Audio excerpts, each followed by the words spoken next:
Is there trouble in the nation's capital? No, folks, I'm not talking about that kind of trouble. I'm talking about the kind of trouble that might drop Jayden Daniels into the lap of your New England Patriots. Stick around. You're about to be locked in to the Locked On Patriots podcast.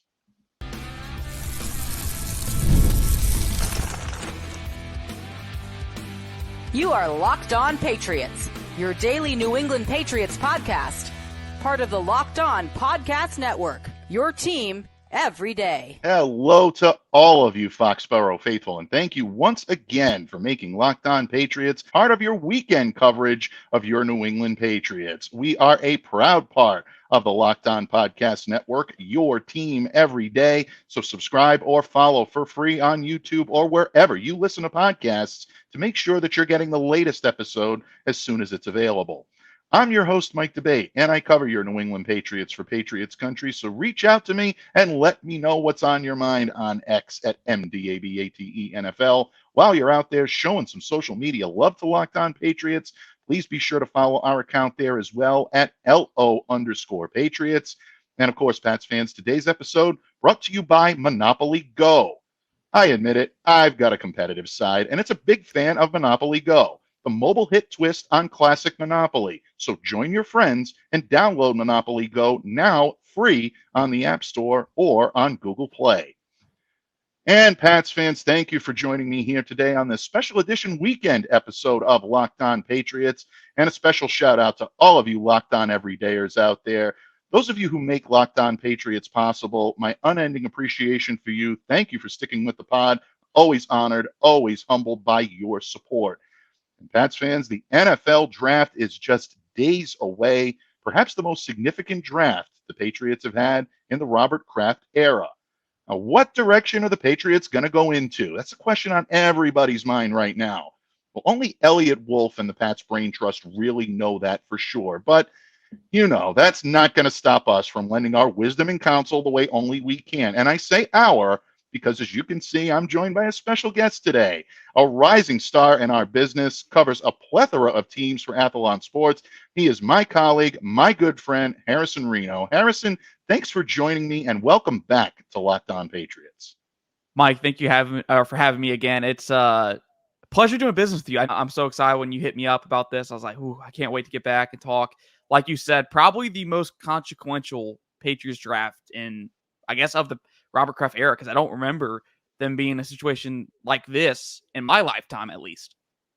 Absolutely. And you say your lifetime. Yeah, it makes me feel old. I was 13 years old the last time the Patriots, actually not quite 13 just yet, but it was 1993, and the New England Patriots had the first pick in the NFL draft, chose the quarterback out of the great state of Washington named Drew Bledsoe to lead them. And since that time, the Patriots have risen to levels of respectability. And then obviously under the Bill Belichick, Tom Brady regime, this team won 6 Super Bowl championships and became arguably the gold standard in the NFL for at least 2 of those decades.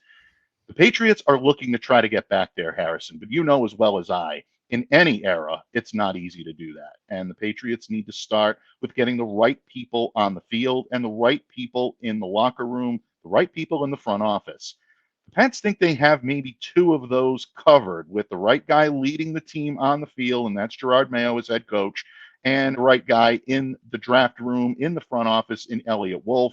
Wolf obviously comes with a great deal of pedigree. He's done a very good job so far, but his ultimate litmus test is going to be this 2024 NFL draft. And everyone is anticipating the Patriots taking the quarterback.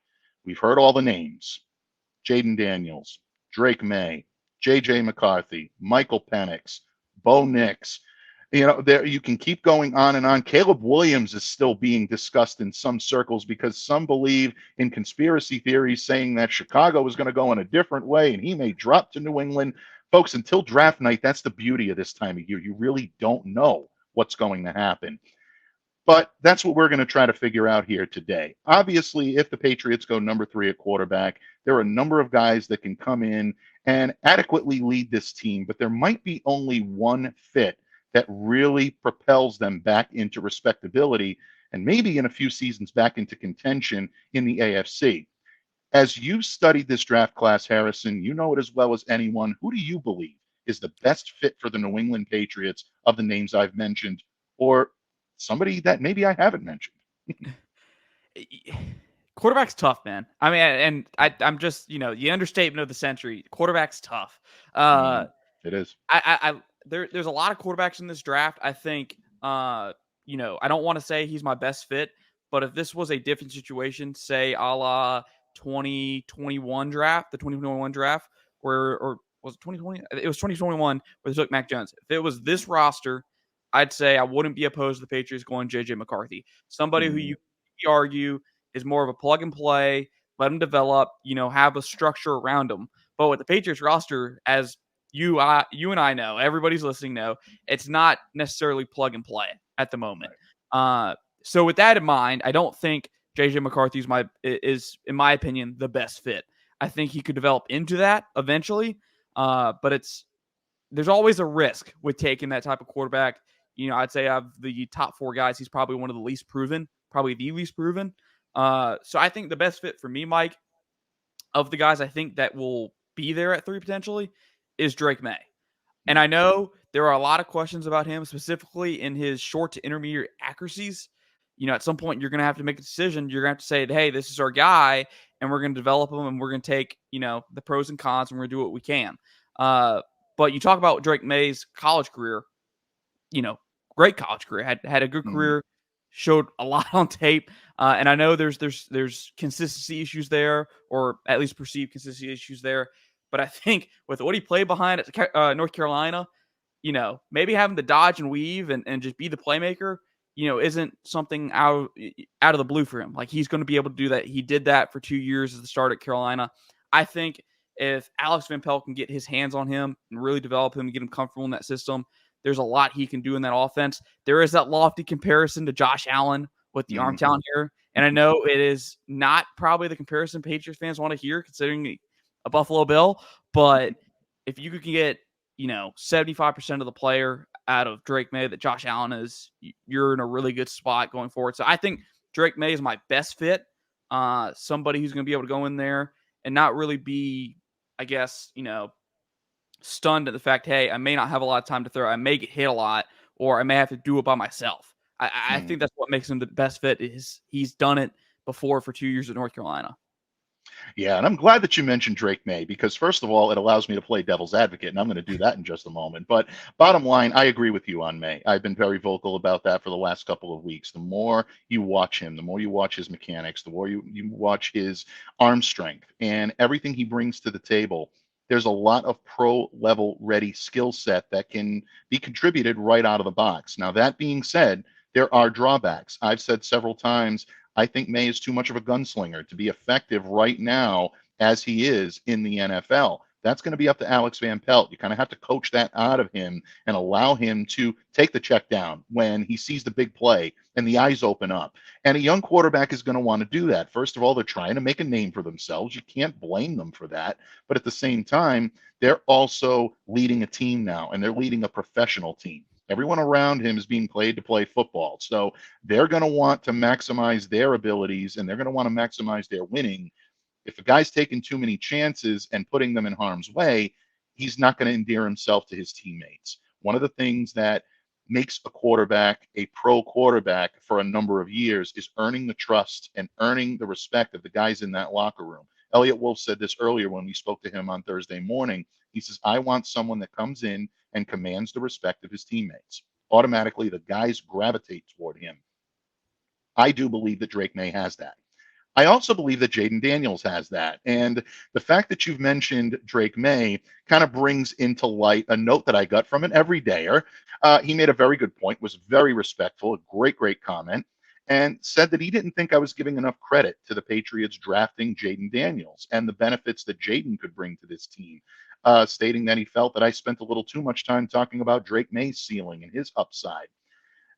Folks, I'm definitely excited by what Jayden Daniels can bring here. I've been vocal that I do like Maye's upside in New England a little bit more than I like Jayden Daniels, but now this is looking like a distinct possibility, because earlier this week, reports coming out from ESPN's John Keim and Adam Schefter that maybe Jayden is not as enamored with the nation's capital as we originally thought.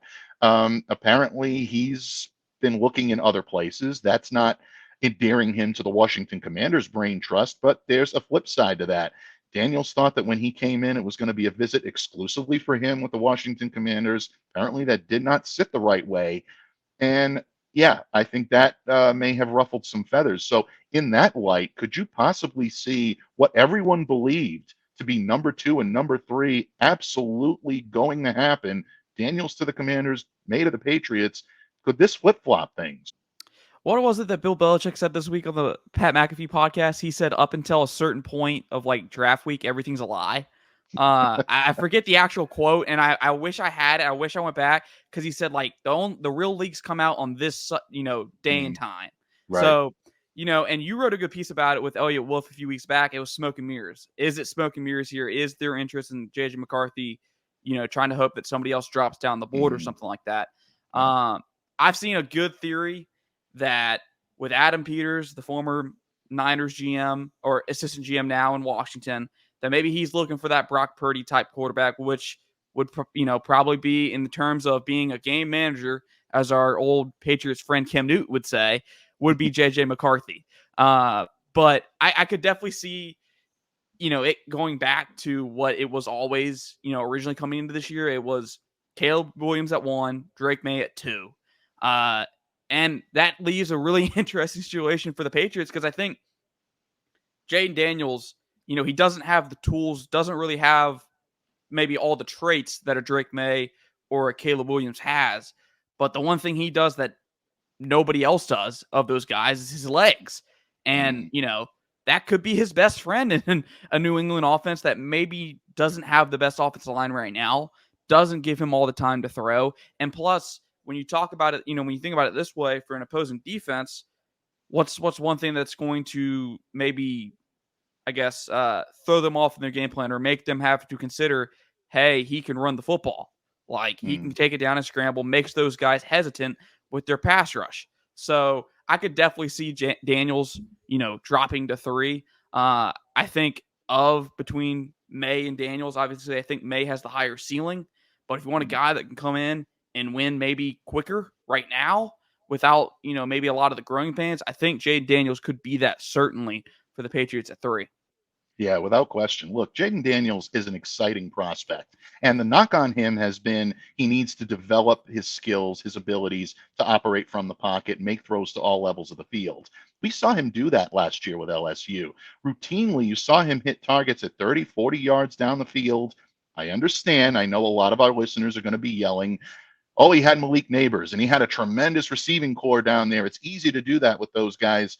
Yeah, to a certain extent, having a top-level receiver definitely helps you look better as a quarterback, but as the quarterback, you still need to get the ball where only the receiver can get it. Jayden Daniels proved that, so for anybody that's a little squeamish on his ability to throw the football, I definitely encourage you to go back and take a look at some of the film on him. You'll see he can do it. I do agree with the pocket presence. I think that is something that would need to be coached by an Alex Van Pelt, but for someone like Alex, who loves to utilize the run to open up play action and hit the deep spots down the field, Jayden Daniels gives you another dimension, and he gives you another dimension on those quarterback run design plays. I love watching him on quarterback power, quarterback counter, the draw plays, because that's where he's really able to utilize his speed and ability as a runner in the open field to make things happen. If you can add that dimension to an offense led by Alex Van Pelt that automatically wants to lean on the running game first, I'd be very interested to see how that's going to play out for New England. And Harrison, one of the things that I think is interesting here when it comes to the Patriots and what their best fit might be, I think best fit might be a relative term because depending on who you select, if it's Drake or if it's Jayden, that may affect their biggest need beyond quarterback. And in just a moment, my good friend and colleague Harrison Reno and I are going to discuss what the Patriots' biggest needs are beyond the signal caller position. Stick around, folks. You're about to find out when this episode of the Locked On Patriots podcast continues, a proud part of the Locked On Podcast Network, your team every day. Patriots fans, it may be the NFL offseason, but it's playoff time in the NBA and the NHL. Baseball's in full swing, and FanDuel is your place to bet on every game.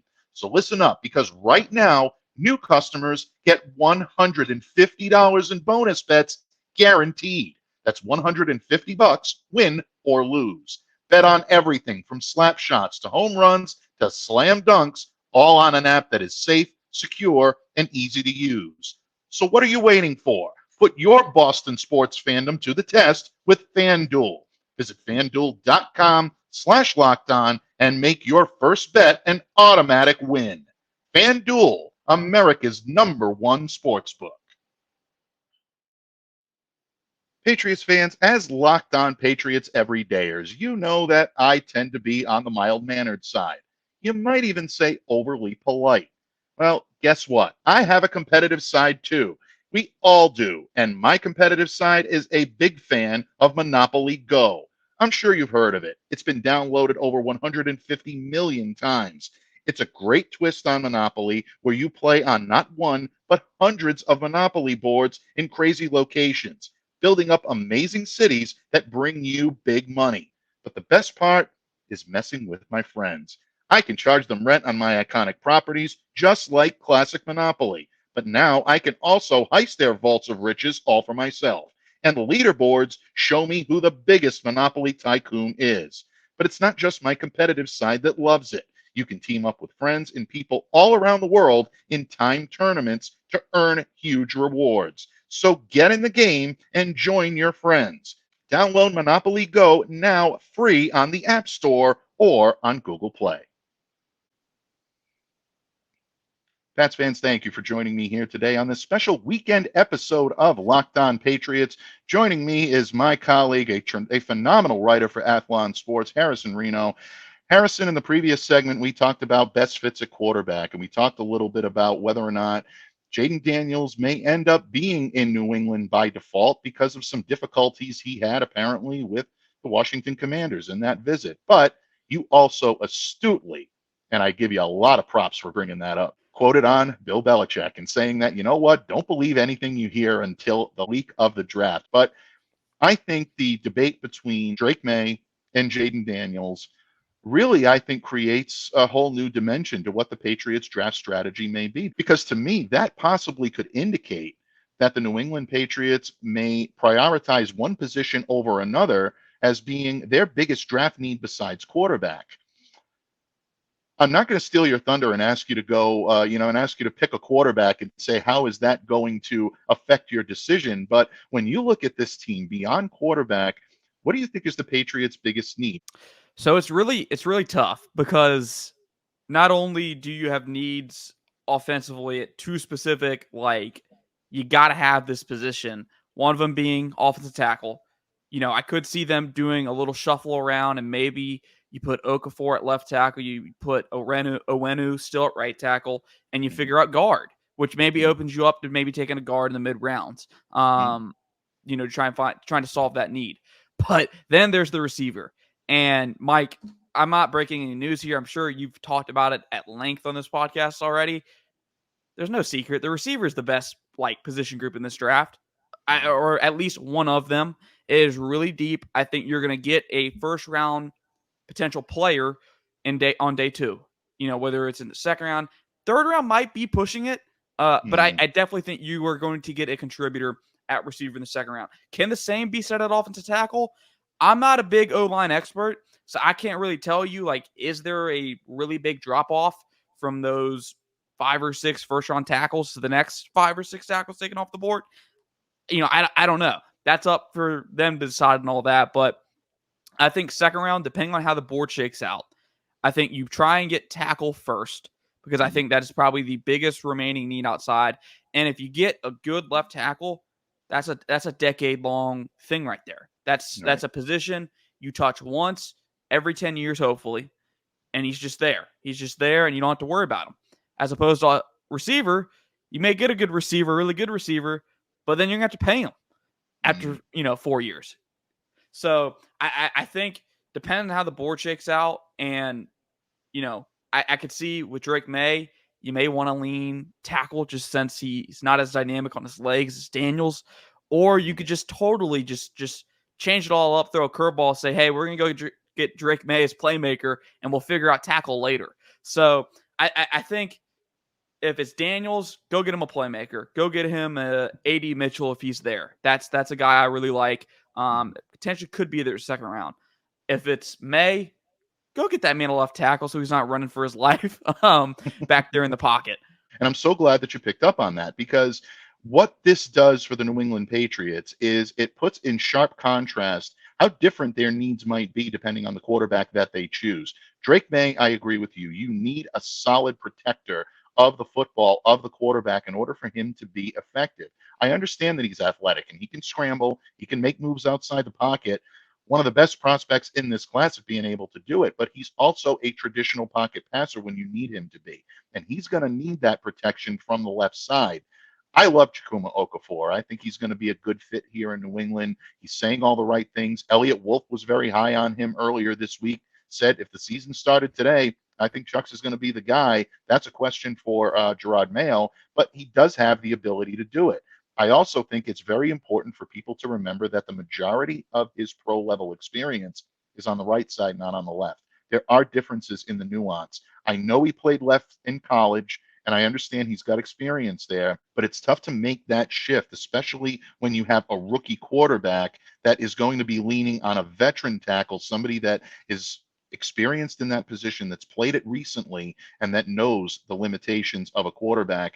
This is such a rich class in offensive tackle talent that I think you are better off going with the tackle at this point if Maye is your guy, because there are guys like a Patrick Paul, there are guys like a Jordan Morgan that may be there at number 34 that you can bring in and can provide solid protection and be that anchor on that side for a number of years. If you're Jayden, I agree with you. I think you need a playmaker for the reasons that we talked about in the previous segment.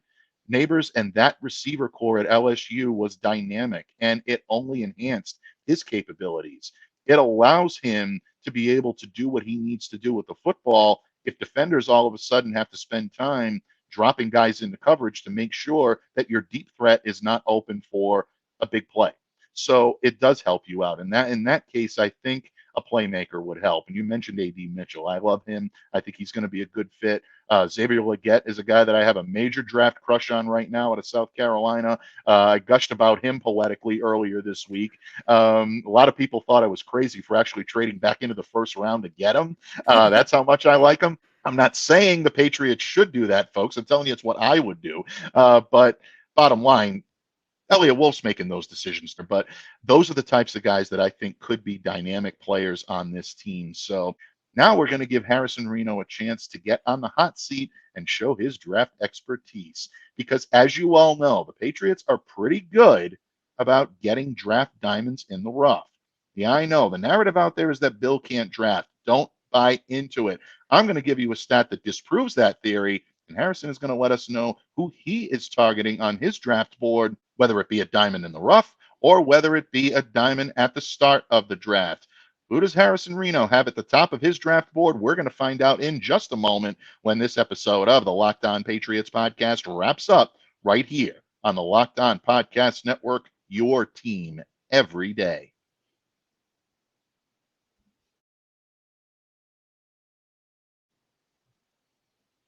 Pats fans, thank you once again for joining us here today on this weekend episode of Locked On Patriots. Today here on the pod, I am joined by the wisdom, the counsel, the wit, and all of that by my good friend and colleague, Harrison Reno of Athlon Sports. And Harrison, in the previous segments, we've been talking about potential great fits for the New England Patriots. I think a lot of the names that we've mentioned, whether they be quarterbacks, offensive linemen, or receivers, they're names they've heard. They're names with which they're familiar. But you see things us mere mortals don't see sometimes when it comes to this draft board, and different prospects that might look pretty good in a Patriots uniform.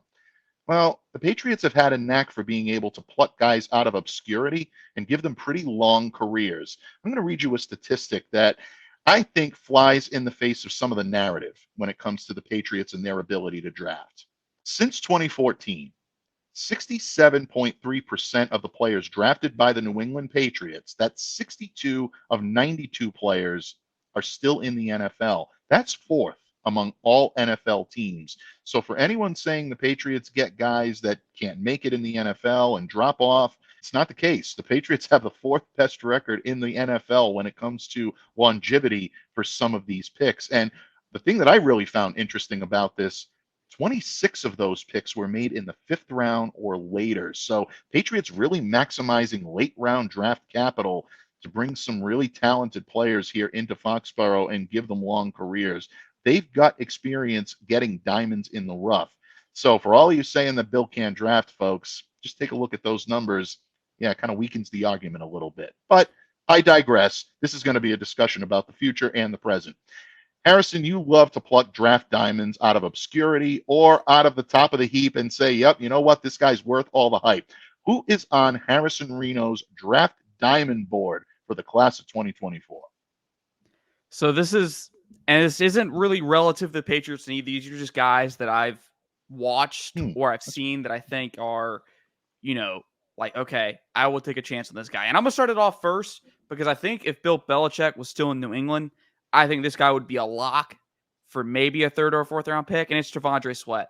This is a guy that I became familiar with last year watching DeMarvion Overshown, the linebacker out of Texas. T'Vondre Sweat just flashed on tape. He's a nose tackle. I think he's like 360 pounds, 340 pounds. He's in that range, just a big dude. But when you think of a nose tackle, I don't know about you, Mike, but when I think of one, I think Will Fork, Dontari Poe, those type of guys who just sit there, kind of plug the gaps, don't let you move them off the line, don't let you run the football. Well, T'Vondre Sweat's kind of different. T'Vondre Sweat, he can plug against the run. He can be the typical nose tackle, but he's disruptive. He has really, really good hands. Like his pass rush tools is what pops off the tape to me. He just throws people up out the club pretty normally, and I'm like, okay, like I could see this, whether it's in New England or somewhere else where they are, have a fancy for those big nose tackles. I could see the Patriots taking a chance on him. Obviously, he got into some legal trouble here recently, and I don't know where that affects his draft stock. But if he falls, I wouldn't be surprised to see New England take a chance on him because getting a big man right up in the middle of that defense, nothing more scary for opposing teams than the Patriots getting another nose tackle. That's the first one. Second one, and I got some D-line bias, and I apologize, Mike, is Brandon Dolores out of Auburn.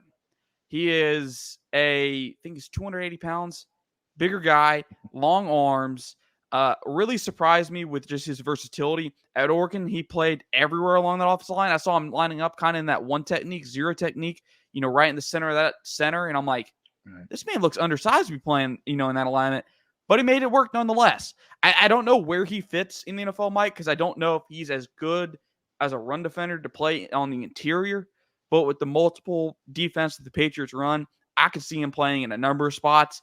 I think he could be – I'm not comparing him to his name, Keon White. I'm not comparing him to Keon White, but I do see some similar traits and some similar attributes in the sense that these guys can move around and kind of play a number of different roles. Brandon Dolores – I don't know where he's going. Looks like he's a day 2 guy, early day 3. Another guy to keep an eye on. And the last defense lineman, I promise, is Mason Smith at LSU. Maybe not a marquee name right now compared to where he was in high school. He was a 5-star prospect coming out of high school. I covered him when he was coming out of high school. And he just didn't have the career that many thought. When you get that 5-star rating, you are supposed to be a first-round pick. You're supposed to be a day 2 pick at the worst. Didn't really have that. Had a pretty solid freshman year at LSU, but then I think it was his tore ACL his sophomore year, first game of the season, done. Right. Hasn't really got back that explosivity that you saw at him, those really good traits you saw at high school. I think he's probably going to be a day 3 pick. And if you're willing to take a chance on a guy that, has those traits, has that upside of, hey, if we can get him back to playing at the level he did as a true freshman, then maybe he can go somewhere. Maybe he can be productive and be a solid pick. I like Mason Smith. Value-wise, I think it's a really solid pick if you get him in day 3. And then I'll transition, I promise, into something that the Patriots may need, and that's offensive line help. And I'm sorry, I know you're going to know this right off the bat why I picked him, but I really do like him, and it's Cedric Van Pran, the center at the University of Georgia. Went into Georgia's program as a true freshman, started at center. That's tough to do at a program like that was competing for national titles. You don't really walk into those offensive line rooms, command an offensive line, especially as a center these days in college football. Tenacity. That's like the way I describe him. He just has that tenacity, has that aggressiveness. You go see him, he's just throwing guys, throwing linebackers, getting to the second level and having fun doing it. I don't know what David Andrews' status is. I know there was rumors, Mike, and you may know this better than I. There were rumors that maybe he was going to retire. But if he doesn't, maybe you give Cedric Van Prantis, a chance at guard, see what he can do on the interior, and maybe he helps you in year one. If not, sits behind a fellow Bulldog and maybe learns behind him. So then I guess kind of my last, I got 2 diamonds, maybe more diamonds than the names I put out here. Tyke Smith. When he played the star position, which is the nickel at Georgia, right. And usually that is, the hybrid linebacker safety role, covering you're not just covering the slot receiver. You're going to be blitzing. You're going to be doing a lot of things. You're going to be helping them out. Kirby Smart says it's the smartest position on his defense. Got to know what everybody else is doing. Tyke Smith surprised me. Had a really good year at Georgia, then ran a really good 40. That was my biggest concern with him, is I didn't know what his speed was. And I think he ran 4.47. So I don't know where he fits in terms of at the NFL level. I don't know if he's going to be a safety. I don't know if he's going to be a nickel. But with the Patriots' ability to go get those safeties and turn them into something and find where they fit, even without Bill Belichick there, maybe take a chance on them. I don't know. I wouldn't mind that. And then the last one, I'll give you a quarterback here, Spencer Rattler. There's obvious, another guy, former 5-star, former really top-rated prospect, didn't really have the career that people thought, but you go watch him at South Carolina, it's impressive. Really impressive. Agreed. It was Xavier Legette, it was Spencer Rattler, and then it was nobody. He was having to do a lot of things by himself, just having to be, as you said about Drake Maye, just be a gunslinger. And I wouldn't mind, if you want to get some insurance policy or just want to get a developmental guy, take Spencer Rattler, give him a chance. I think he can surprise some folks here at the NFL level. And I'll just stand for the guy. This is the quarterback, not really a dime in the rough, Mike, but the guy that I'm really high on that's not potentially maybe not going to be a first-round pick is Michael Penix. Talk about gunslinging. He just incredible, the amount of consistent deep ball accuracy that he has. And I get it. People say it's easy when you got the NFL racehorses out there and Rome Odunze, Jalen McMillan, all those guys, but he drops it into the bucket over and over and over again.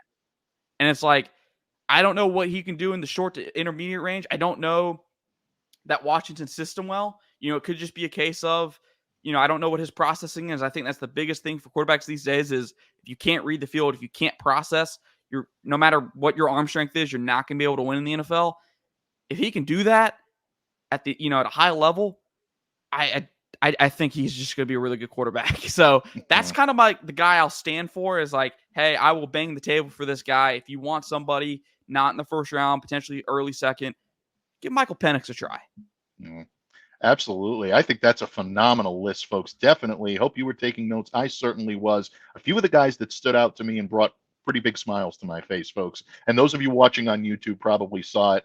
I liked the suggestion right off the bat. I like Devondre Sweat, and I think that he has an opportunity to come in and to be a contributor on this team because this team did lose Lawrence Guy as a defensive tackle to free agency this year. So he's not going to be walking back through that door. Patriots do have a need there, and this guy, dominating, space-eating run defender that can come in and help spell, where I think they're going to try to use and maybe kick Keon White into gear a little bit and use him as a true edge and allow him to be able to do what he needs to do. This could be an opportunity for the Patriots to take a defensive tackle. And I think with the talent and the fact that, there are situations that may allow him to slip a little in the draft, that could be an option. Tyke Smith is a guy I absolutely love, and he fits a niche on this team that, again, is vacated by a savvy veteran. For a couple of years up here, Adrian Phillips, a guy that I know personally, know very well from his time covering the Los Angeles Chargers, a star safety / linebacker, that hybrid role, and played it to such a high level here in New England that you're going to need to try to replicate that a little bit. And as much as I love Kyle Duggar and as much as I love Jabril Peppers, and I think they will make a solid tandem, and either one of those guys can play the position, if you can find someone dedicated to being able to do that, it absolutely speaks well. And the Patriots love them some Georgia Bulldogs. They're well coached down there. They're ready. They're pro-ready right out of the box. That could be an option that I think the Patriots need to take very seriously. And then, of course, you talked about guys like Rattler and Penix. I think Rattler is underrated when it comes to this draft class, and I think he's going to make some quarterback needy team very happy in 2024, whether it be as a starter or whether it be as a backup that emerges into a starter. I do think you're going to hear that name a lot throughout the course of the next few years in the NFL. And Penix, I'm just going to finish by saying Penix may actually be the best fit, pure fit for a quarterback in Alex Van Pelt's system. If he can get coached on accuracy issues and footwork issues, this guy is at his best when he's running an offense that uses the run to set up play action to open up the deep pass. He can show off his cannon of an arm by doing that, and that's the type of offense that Alex Van Pelt loves to run. So, want to talk about quarterback fits, folks, bringing it all full circle? Michael Penix may be the guy, and Harrison Reno definitely took us there. But what can I say? It's great to have you back here on Locked On Patriots. Folks, get used to seeing this young man next to me on the side of the screen. We're definitely going to have him back post-draft to discuss the Patriots draft haul. We're going to talk about all that and more. But in the meantime, Harrison, please let all of our listeners know where they can reach out to you, where they can find your great work, and what you got coming for draft week in the world of the NFL as we march toward the 2024 NFL draft. Right down here at the bottom, at Harrison Reno on Twitter. Mike, thank you again for having me. I don't have anything really planned for the draft at the moment.